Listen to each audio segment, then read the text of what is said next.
దానియేలు అనే వ్యక్తి బబులోను రాజు దర్యావేషు అత్యంత విశ్వసనీయుడైన సేవకుడు. అతను ఎంతో న్యాయమైన దేవునిపై విశ్వాసముతో ఉండే వ్యక్తి.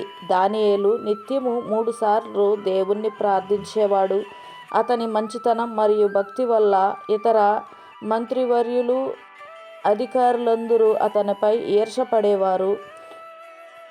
అనేక మంది దానియేలు మీద కుట్రలు పన్నేందుకు ప్రయత్నించారు. ఒకసారి వారు రాజుతో కలిసి కొత్త చట్టాన్ని పెట్టించారు. ఆ చట్ట ప్రకారం 30 రోజులు ఎవరు దేవునికి లేదా ఏ ఇతర దేవతలకు ప్రార్థించకూడదు. కేవలం రాజుకు మాత్రమే ప్రార్థించాలి. ఈ చట్టాన్ని అతిక్రమించిన వారు సింహాల గుహలో పడవేయబడతారు. దానియేలు ఈ చట్టం ఉన్నప్పటికీ దేవుని పట్ల తన భక్తిని నిలుపుకొని రోజు ప్రార్థిస్తూ ఉన్నాడు. అది తెలుసుకున్న రాజు అతనిపై పెద్దగా కెంచుకున్నప్పటికీ తన సొంత చట్టాన్ని అతిక్రమించలేక దానియేలు సింహాల గుహలో వేయబడతాడు.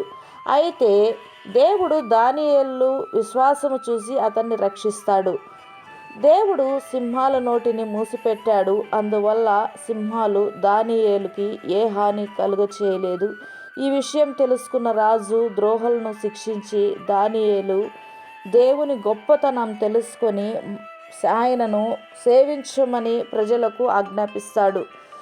మొట్టమొదటిది మనం తెలుసుకోవాల్సినటువంటి విషయం ఏమిటంటే భక్తి మరియు విశ్వాసం మనం కలిగి ఉండాలి.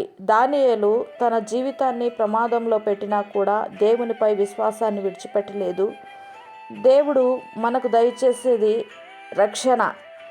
భక్తి మరియు విశ్వాసం ఉన్నప్పుడు దేవుడు మనలను రక్షిస్తాడు, ఆపదల నుండి కాపాడుతాడు. మూడవది, పరీక్షలకు మనం భయపడకూడదు.